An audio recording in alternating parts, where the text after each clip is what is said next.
Today's question comes from Melissa in Alabama. I'm 35 years old, have worked at a major corporation for 10 years, and advanced my career to a very comfortable financial spot. However, this role has been physically and mentally draining since COVID.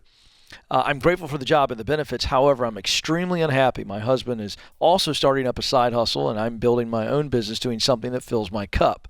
We are selling our rental home, and I plan on taking a 12-month sabbatical from my job to build our businesses. We would rely on the profit from the rental sale to offset my income. Should we be investing the sale proceeds instead of using them this way, or does happiness and quality of life outweigh investing? Well, Dick, brother, the way this question is set up, it's almost impossible for drama me. Queen Yeah. question. So here's the deal. Does happiness matter? Yeah, no. Come on. The baby steps in the financial plan that we teach at Ramsey Solutions is what matters. So assuming the sabbatical means you can return to the job in 12 months, and that you do, regardless of how much you grow this business, and you don't go backwards in the financial plan that we teach, the baby steps, then sure. But there's so much in here that's unknown and up for opinion and up for emotion. It's really, really hard to delineate an answer there with all that's being presented. But don't go backwards financially. Not for me. It's not. I can cut right through this crap. Here's the deal. When you were doing just fine until you couch it at the end. Does happiness and quality of life outweigh investing?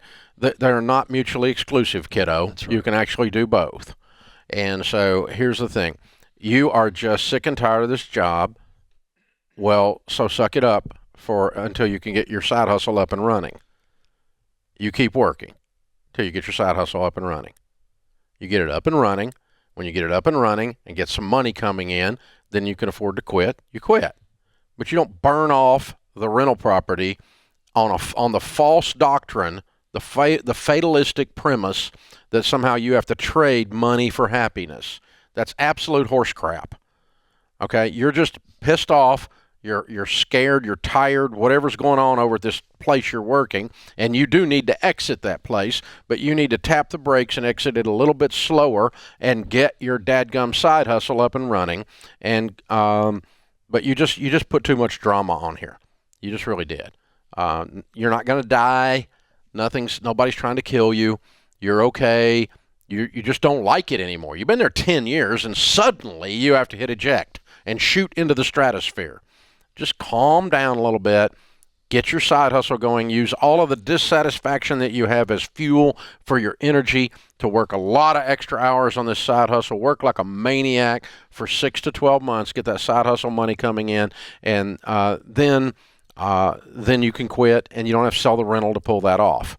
That's just, if you want to sell the rental, that's fine. But don't sell the rental and then burn the money at the altar of happiness. That's absolute BS. It's overplayed. Sorry. I've been in situations where I'm disgusted too, and it took me a while to dig out of the manure, but it takes a while to shovel when there's a full truckload of it. So just shovel, kid. Shovel. You'll be all right. God, I'm getting old and angry. It's just grouchy.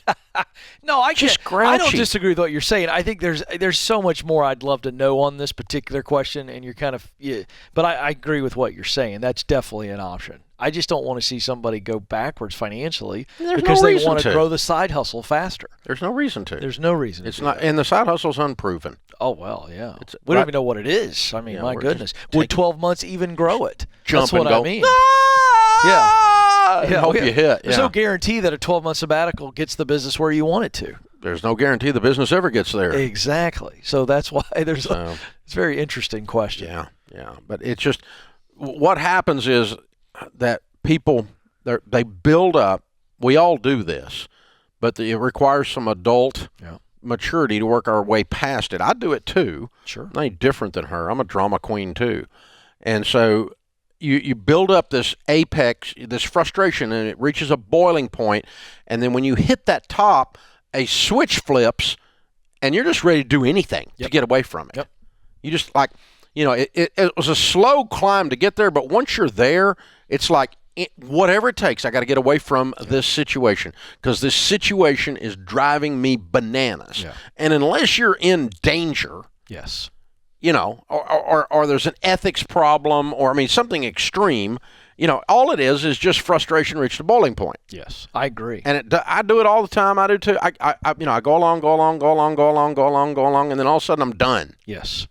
And I have to stop and go, wait a minute, that didn't happen suddenly. That's right. That's in my head. I loved your analogy of the eject button.